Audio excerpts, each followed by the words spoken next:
Hey, what's going on? It's Music in a Bottle podcast. This is episode 148. Hey, 148. We back. Man, we blessed. We got a guest this time around. We got a guest, man. We we back. We really got on a world tour of guests. Yeah. Yeah, we about to go. One of many. About to go crazy. Crazy. But yeah, man, we rocking with shout out to the Michigan Wine Collaborative. Shout out to the Michigan Governor's Cup. We're about to feature some producers over the next couple episodes. If you can see the bottle right now, you'll know who we rocking with. But let's just get to it. Music in the Bottle podcast, and we're stoked to talk with some of the wineries here in Michigan that took home some hardware at Michigan's first annual Governor's Cup wine competition. First up, we're going to the Lille Peninsula with Mawby Wines and owner/director of Mawbyness, Mike Laing. Welcome to Music in the Bottle podcast, Mike. Thank you very much. Thanks for having me. I'm happy to be here tonight. Yeah, we're happy to get things going. But before we get started, I guess we have to say happy anniversary, happy birthday. Mawby is celebrating 50 years of creating world-class sparkling wine. So congrats to you and the team. I guess before we get going, can you speak on your time like as owner and how it feels to celebrate 50 years in this business? Yes, thank you for the thank you for the happy anniversary. So it's 50 years since Larry Mawby planted grapevines on the Lille Peninsula. I myself am not 50 years old, but I've been with Mawby. This will be my 17th harvest this year. Oh shit! So our story in brief: Larry Mawby grew up actually down by you guys in the north of Grand Rapids, and his family were farmers, and they farmed cherries and apples all the way from Rockford up to the Garden Peninsula of the UP. And he broke away from the family farm to plant grapevines and try his hand at winemaking. And so in the late 70s, started making wines from the fruit that he was growing, which was largely hybrid fruit at that time. In the mid 80s, he started experimented with bottle fermented sparkling wines as a part of his portfolio, still making non-sparkling wines. By the late 90s, he decided, with enough experimentation that in the vineyards and in the winery, that Mawby would focus on sparkling wines production 100%. And it was only 15% of our business at that time, so that was a big gamble. But there's a lot of reasons for that, largely climate related. And then in the early 2000s, mid 2000s, somewhere around 2004, we added Charmat or pressure tank capacity because when you make bottle fermented sparkling wine, there's a gap between when you bottle and when you riddle and produce and finish the wine for sale. So to fill that void, we started producing Charmat or cube closed wines that are quicker to market, more fruit forward, drink now styles. Lower price points, and that's like more so of like your sex and like the city and all that is more. Yeah. Those are all what we call cube closed, but Charmat is another term for them. And those are not carbonated products, but the second fermentation happens in a pressure tank. Mm-hmm. So and then my story intersects around 2007. I was a high school math teacher. My parents moved to northern Michigan, planted grapevines, started selling their fruit to Larry Mawby. That relationship developed, and then we decided to partner in about 2009 with Larry, and we were partners until a couple of years ago, and we purchased him out because he was ready to retire, and he doesn't have any children, so there was no plan there. But my brother and I head up the team, and there's about 13 of us full time. A lot more part-time tasting room staff, but we're a pretty small crew, and we're still focused 100% on sparkling wine. And the growth really since I've been here in my 16 years, I say 17 harvests because it's a bigger number, but really it's just 16 years. But so the growth has been in the tank fermented wines. We were about a 9,000 case brand when I started in 2007, and we're close to 30,000 now. Nice. And the growth has been in the tank fermented wine is largely Sex, which is a rosé, and that's grown in popularity. Couple questions. First, I mean, working with siblings is funny because our podcast is on the basis of that. How do you? What are positives and negatives of working with your brother there? Would love to hear from your standpoint, especially in the wine industry. You know, you hear family owned, but you guys bought a business, right, together through this. So I would love to hear about that and struggles and where you guys are at now, obviously succeeding. I think there's struggles for our other staff, maybe sometimes in the way we communicate as siblings, which can be a little bit jagged. Because there's a level, Peter, there's just that comfort level. Screw you, Peter. We're not doing that. Yeah, it's just so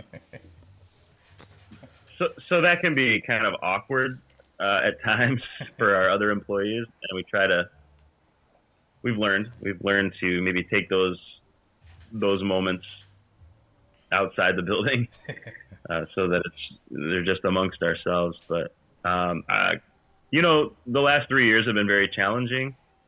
We were lucky to have our father to kind of help us navigate through that, because he's owned businesses pretty much his whole life, and he's been through several recessions. So he was able to, coach us on things we should be doing to watch cash flow and make adjustments here and there. So that was a big learning experience. But ultimately, I think my brother and I, we have different strengths, so that's a good thing. He's very good with technology, and he's a bit more business savvy, and I'm a little bit more on the creative side, product development, marketing, and sales. So that's sort of how we're split, and that's helped to have our own lanes, so to speak. That makes sense. I love it. Yeah. So you just mentioned you're more the creative, marketing side. Is that where Mawbyness comes from, or what's the philosophy behind Mawbyness? I guess I've learned the thing I've learned most from Larry Mawby is that the largest portion of time spent is selling the wine. It's not making the wine. So you better have a pretty good marketing strategy, or at least understand your story, and get your staff to kind of buy in, understand that story and that culture. So he's real Mawbyness, and he's sort of fostered that and passed that on, and we've just sort of kept it rolling. But what that Mawbyness really is that feeling that you get when you walk onto our property, that hopefully translates through the wines if people have never been to our building. Fun, easily approachable. We take the contents of the bottle very seriously, but we don't take ourselves super seriously. So I love it. Yeah. I love it. Well, we do have some fine wines with us today. Again, first annual Michigan Governor's Cup took place. We got the results back in May. I'm sure a lot of producers like yourselves, obviously I work for one, and we're happy to see the results that came back for best of categories and the case winners. So we got some winning wines with us. I guess let's just kind of talk about what we got. So we got the non-vintage Grace Brut Rosé, which won best of class for best sparkling and the gold medal. And then we have the 2017, is it Mille? Okay. We got that, which was a case winner in top 2 sparkling, along with the Grace as well. So as far as sparkling goes, Mawby just killed everybody. So kudos to you and your team and the work that you guys do. But I guess let's work through the rosé. Let's talk about the Grace and what we're drinking there. Yeah, but that's the Mille that you have, right? Yeah, so he has a Mille. I have a Grace here. Oh, I have the Mille right now. Yeah, I will get to the Grace, and he'll get to the Mille eventually. Cool. Yeah. So Grace. All right. Well, both of those wines are method Champenoise bubblies, which means grapes are hand picked and they're whole cluster pressed, and the juice is fractioned based on the pressure with which we're pressing the grapes. For sparkling wine that's bottle fermented, we want a neutral base wine. We want the juice that comes out of the berry right when it's cracked. That juice is lower in tannin, bitterness, astringency, varietal character, color. The reason we want a neutral base wine is because we want the yeast to impart their flavor and aroma on the wine as they break down and autolysize in the bottle over time. So the Grace, since it's a rosé, we will use both cuvee and tails fractions of the grape press cycle. So in a given press cycle, when we hand pick the grapes, whole cluster press, we're going to fraction the juice. 80% of the juice is what we call cuvee. It's like light press. Okay. And then we press a little bit harder and we get tails. And then we press a little bit harder and we get a fraction called rebèche. Well, we keep all of those separate. They all have different flavor profiles, chemistries. The rebèche is the most bitter. It's not bitter by any means, but it has the most varietal character because a lot of these aroma compounds are in the skin, and the harder you press, the more you extract those. But for bottle fermented, we're using the cuvee mainly, but Grace has a tails component, so the second press fraction, which has a little more texture. I'm going into kind of a lot of detail here. No, this is good. But whole cluster pressing is pretty critical to making bottle fermented sparkling wine. It's not critical for making tank fermented, but it is for bottle fermented. Right. So in the Grace, I got the blend for that Grace, and it's 43% Pinot Noir from 2020. Okay. So this wine was aged for 2 years in the bottle. We would have picked in 2020, fermented the base wine that fall, and then re-fermented the following spring. Got it. And when we re-ferment, we add yeast and sugar to wine, and then we bottle it. And the yeast consume the sugar, creating CO2, alcohol, and heat, little heat. And then it ferments for about a month, and then it ages in the bottle. So this was aged for about 2 years in the bottle, maybe a little bit more than that. So 43% Pinot Noir, 27% 2019 Reserve wines, 14% 2020 Chardonnay tails, so that second press fraction, 12% 2020 Chardonnay cuvee, so it looks like about 26% Chardonnay, and then 4% Washington Pinot Noir. So we do bring in some Washington fruit for mostly the tank fermented program, but sometimes we use some of that small percentage in the blend for bottle fermented. So that's a blend, and it goes into the bottle as a white wine. And then when we disgorge it, when we riddle the wine, so when we get ready to remove those yeast and add our dosage, we add a red wine dosage, making it pink. It's actually a white wine before we disgorge. Right. And this is a pretty common trick in the world of method Champenoise bubbly to have one cuvee and then tweak the dosage and create several different products. I can think of one producer domestically that does this a lot, and that's Iron Horse, which is there in Sonoma. Yeah. Them before. So they do this to, quite regularly. So Grace, we make another wine called Gold, which is pretty much the same blend. It's slightly different, but pretty much the same blend. It's just a white wine, and this is a rosé. Okay. So we remove the yeast, we add a red wine dosage, and we cork it, wire hood it, label it, and it's ready to go. So that's method Champenoise, 2.5 years in the bottle. blend, and we sent that to London actually as well. There's a huge sparkling wine competition there. All producers across the globe. Yeah. It's Italy, top champagne producers in Italy, France, and we sent that this year. We don't have results for another month or so, but we really liked that cuvee, and it seems like they did at the Governor's Cup as well. Yeah, no, I mean, like I said, I mean, we've actually had it was labeled Detroit, but the city wine, the sweeter sparkling, which was the tank method on an earlier episode on the podcast. Yeah.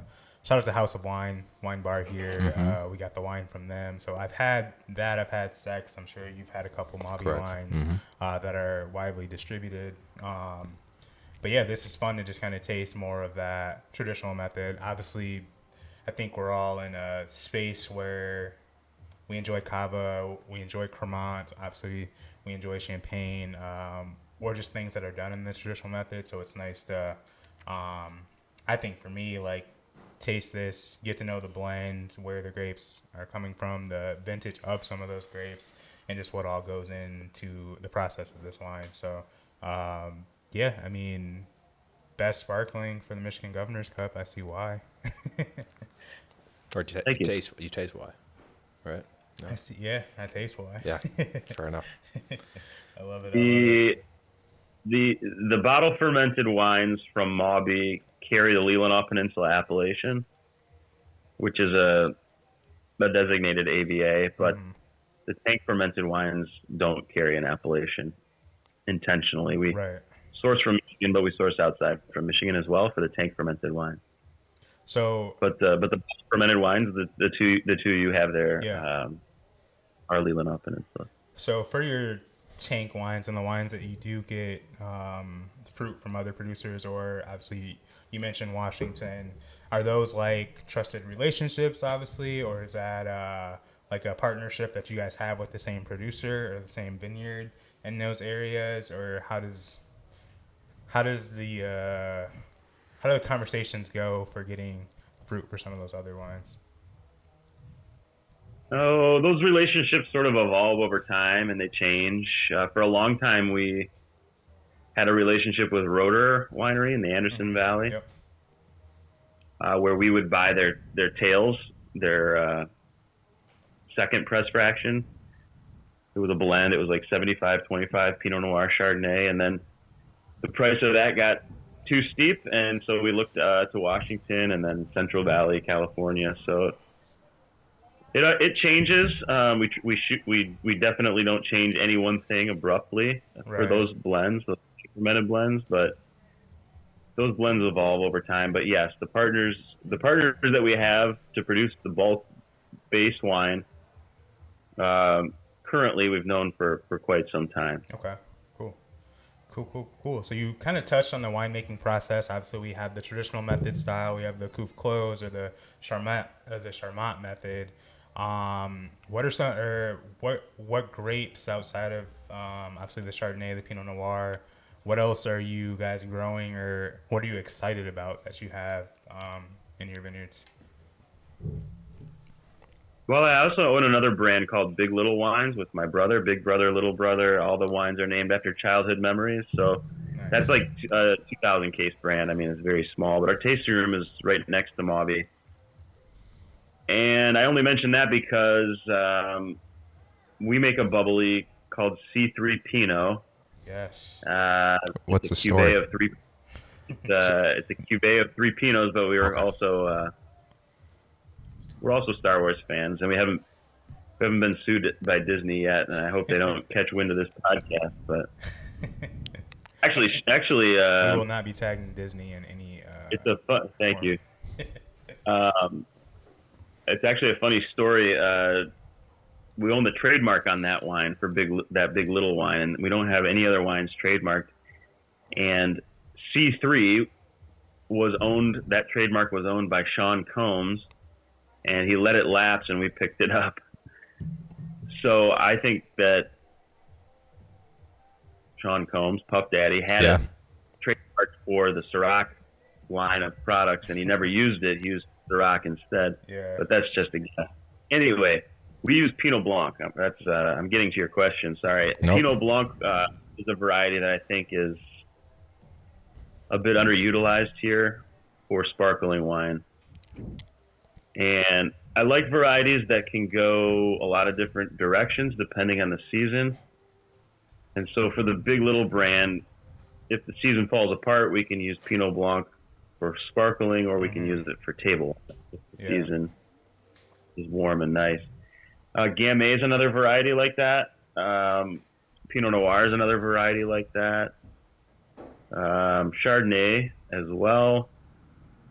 So Pinot Noir, though, it's very hard to grow. So I'm not super bullish on that. I'm into Pinot Blanc, frankly. I think that has a lot more legs long term up here for sparkling wine.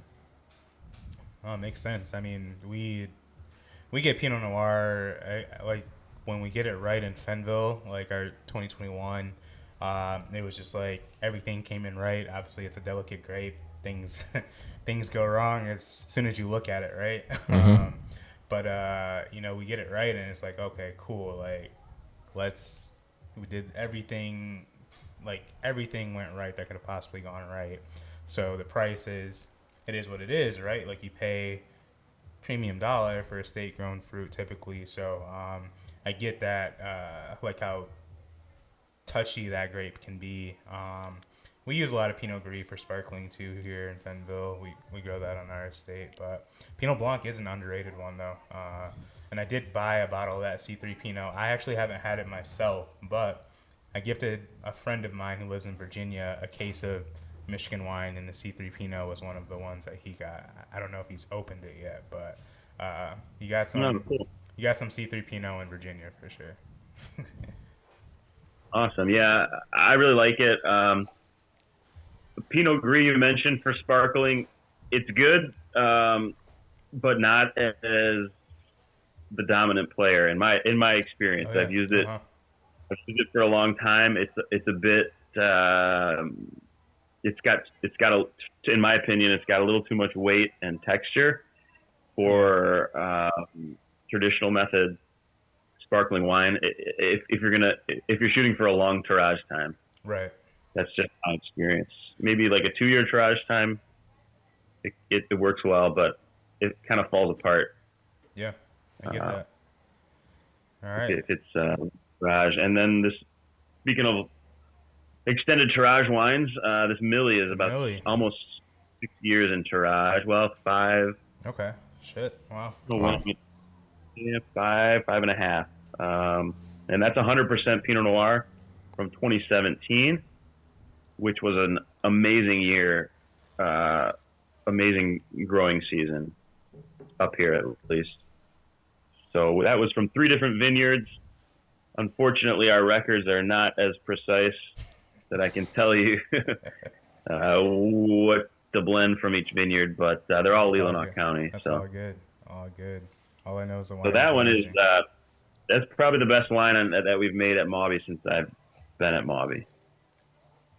Yeah, this is so I guess in relation to, obviously, like if we're talking traditional method, we're talking champagne. Where does Leelanau fall as far as like longitude and latitude to some of the best growing regions around the world?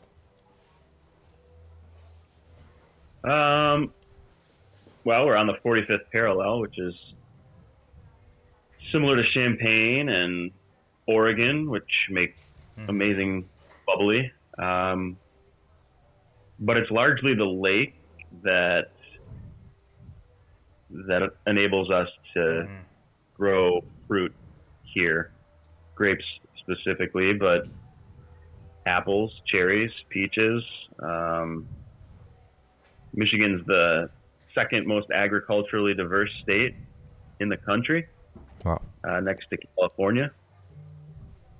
We've got a diverse array of fruits and vegetables that we grow here. But the Lake Michigan acts as a huge heat sink for all the weather coming off the Great Plains. So in the spring, when the lake is cold, it keeps us cool, delaying bud break, so that the vines don't bud out too early and get and get frosted. And then in the fall, it can extend our growing season by warming up the cold air coming off the Great Plains.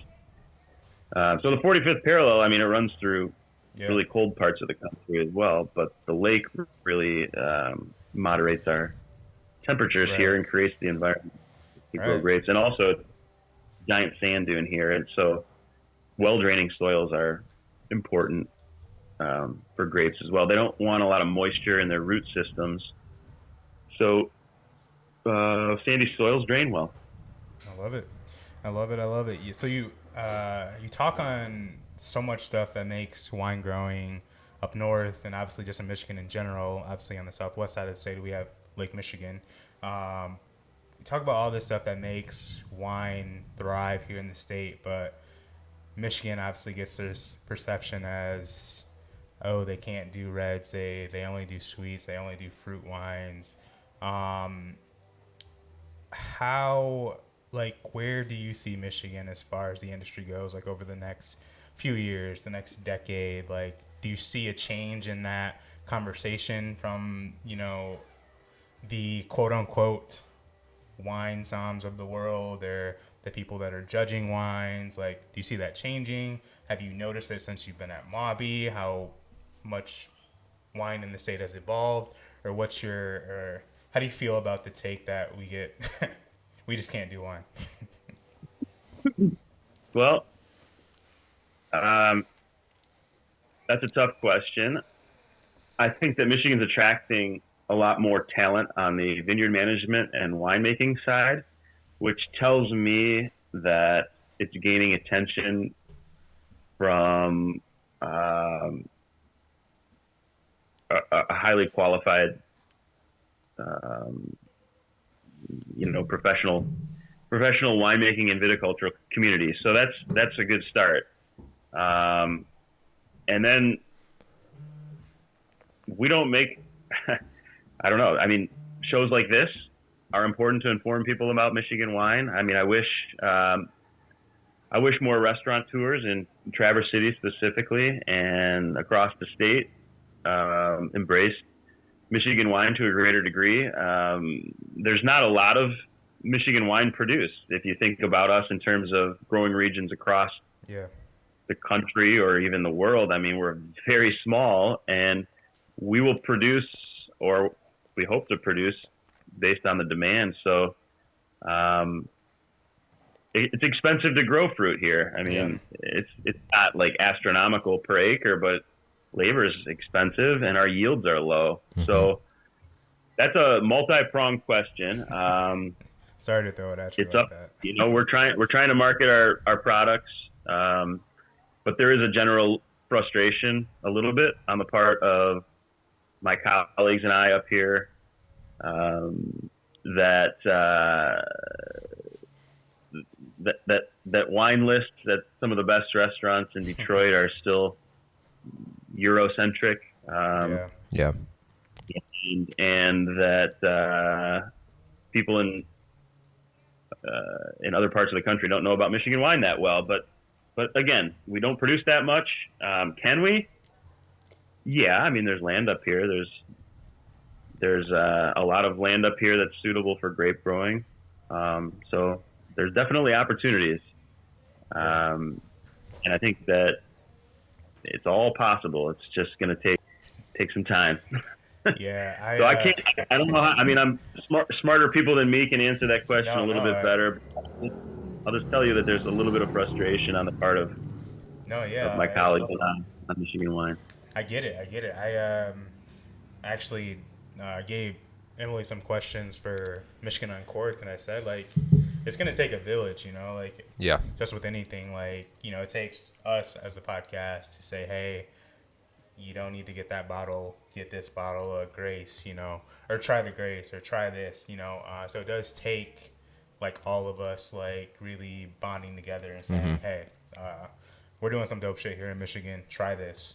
You like German Riesling? Try this Riesling, or, you know. Yeah. So it definitely takes a village, and I think that, you know, we're on the right trajectory. I've only been in the industry 3 years now, but even then, since I started, it's just been crazy to see the recognition that we've gotten as far as wine goes. Obviously, the Michigan Governor's Cup is something that I think obviously very new. I was excited to see who won best of class and double gold and all that, but something that I think is the start of people taking us seriously. Obviously, there's there's wine influencers, there's somms that I poured Modalis wine for in California, and they're like, "Where's this Chardonnay from?" And it's just like, "Oh, it's from Michigan." Yep. And just to see the look on people's faces, like, "Oh, wow, that's actually really good." So it takes a village, you know. Yeah, definitely. And once we leave, it's almost like, oh yeah, I swear Michigan wines are well slept on, and it's like Mawby, 50 years. Yeah, you've been sleeping for a long time, so it is. Yeah. I think we have a lot to be discovered here for sure. I feel like right now we're in the honorable mention category. So how do you? Yeah, it goes. Sorry. No, all good, Mike. It sort of goes back to what I was talking about when when I mentioned where my time is spent selling wine, and there's some people understand that, they get that. Some people in the industry, up here specifically, I'm talking about, and some people wait for the customer to come to them, or don't interact with their distributor as much as is maybe necessary. Mm-hmm. So it takes a lot of hard work, and I can think of a few people. We try to do that, but I can think of a few others like Leftfoot Charlie, who has a distributor in New York, and that's great. I mean, he probably doesn't move a lot of wine to New York, but the fact that he's there is cool. And then, you got like John Lester's built Wincroft up with a lot of work in the Chicago market. Yeah. And Dave Boss travels all over the place telling his story and pounding the Michigan drum. So we try to do that. I try to do that. I do have a family, so I have to walk the line, but that's what it takes, frankly. Yeah. That's what it takes to be successful in any business, really. So, amen. I love it. I guess touching on obviously what's helping like move the needle or move the thread for Michigan wine. Obviously, we know it takes a lot of hard work. It takes a lot of people to be involved. It takes a lot of people to be on board. It takes this village. The Michigan Governor's Cup, obviously, they've done things in the past. I think this is something that I hope sticks. It seemed like the tasting professionals that blinded the wines and tested the wines, seems like it was a solid group of people. Although I will say some of the notes that we got back, I was like, what the fuck are you talking about? But for our wine. But overall, I would say that I think this is something that, obviously with time is going to be something that, again, helps push the needle and move that thread on Michigan wine. But have you noticed, like, I guess, anything as far as people talking about these two wines, like based off of the competition, or do you see any like move in the tasting room, or have people like mentioned it, or is there anything that you think like, or not like a pickup? You know what I mean? Like I imagine. Sure, let's just ask. I mean, did things pick up for these two wines specifically, or was it just a collective like, oh wow, we see an uptick in traffic, sales? Whatever it may be here. We haven't even released that Mille yet. That's going out. Thank you, Mike. Thank you. Thank you so much. Okay, it's going well. That was sort of like a sneak peek, build up excitement, but also our wine club members receive the opportunity to buy that product first. Right. And they get that wine. Some of them already have. They've picked it up in the tasting room because they can pick up early, but the shipments for that go out in about a month. Okay. So most people well, the wine hasn't been released to most people yet. So Grace, Grace is a really popular wine for us year round. So it's hard to say because we do a lot of PR. We have a PR group that we work with that helps get us media opportunities across the state and region. So that helps. TC Tourism helps bring people to Traverse City, and then ultimately our tasting rooms. Our biggest marketing venue is our tasting room. We see in the summertime, in July and August, we'll see 2,000 people a week through our tasting room. That's our biggest opportunity to tell our story and engage people in Mawby. So we try to talk about all of our wines, but certainly the premium wines our tasting room staff are trying to sell those to because they like them and because that's an upsell. So I can't attribute any uptick in the sales of Grace to the Governor's Cup, but I don't think it hurt. Right. 100%. So hard for me to track that. Yeah. 100%. It's almost a question for the PR team too, right? Like, right. Makes things a little bit easier, or it's simpler for sure. Yeah. Well, yeah. We do have a lot of products, so we're going to try and trim that down here next year a little bit. Yeah, I'm like I said, I'm new to the industry, but seeing all the SKUs we have, I'm like, what the fuck? Can we just get rid of like 3 of these? 3 of these would make my life a lot more easy. Getting rid of 3, but yeah, I mean, we're here. It's end of August. Obviously, it's a big time of the year for the industry. Almost harvest is pretty much here. What's the energy like up north during this time, or how do you approach harvest, or what are you approaching going into your 17th year of doing harvest? Well, we have a new winemaker. He worked for us in the past, and he's back. So we're trying to get him familiar or re-familiar with us and the space, the cellar, but we've got a really amazing production team. So right now we're cleaning and preparing our space to receive fruit. We've got some harvest bins out down in St. Joe, kind of southwest of you guys, because we do work with a large vineyard down there, and we're scheduled to receive some fruit on the 11th. And then I think we'll get a little more juice because we do have Fen Valley press some of that fruit for us. Right. So we send it to Fen Valley, they'll press, and then we'll bring juice up. And that'll be that week as well. And then we'll start rolling up here into maybe some hybrids like Regant, perhaps Pinot Noir. Remember, we pick earlier for sparkling. Right, so we're the early birds. We're trying to net our fruit to defend against deer and turkeys, raccoons, crazy. Pests. And we've had some pretty heavy mildew pressure from the humidity. So, I mean, all those things are.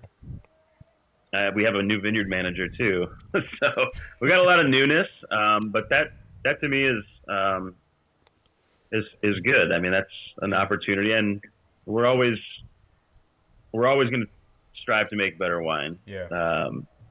So that's always our goal. And I will move into the cellar. I'm not there every day, but I'll move into the cellar for harvest. So we run 2 crews, kind of a morning and an evening crew, and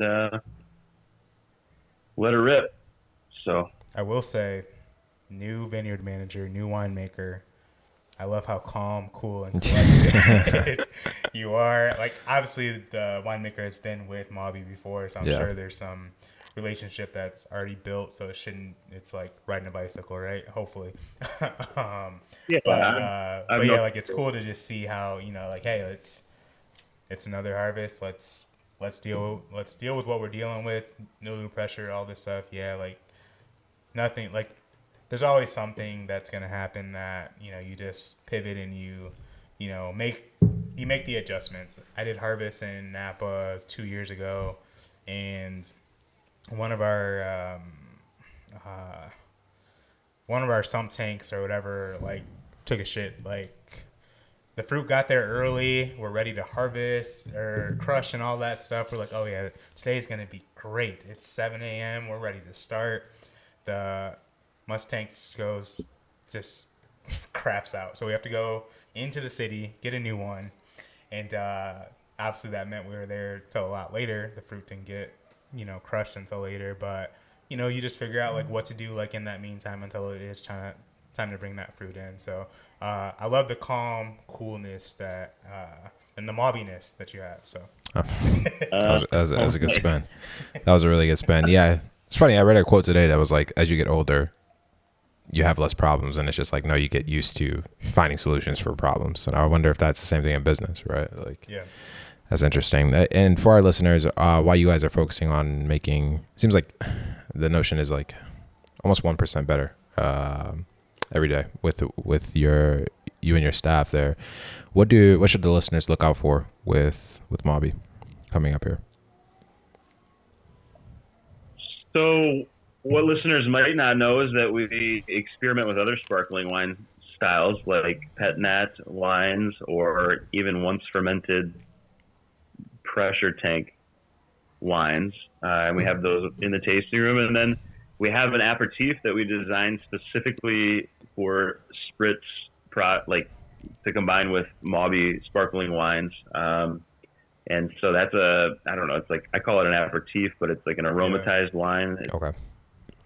Kind of like a dry vermouth, basically. It just doesn't have wormwood. It's Riesling and fortified with grape brandy, but that brandy was infused with lemon, verbena, elderflower, and yarrow. Okay. 3 botanicals. And so it's very citrusy. It's high. It's like 19%. So I guess what I'm getting at is we have other things. We have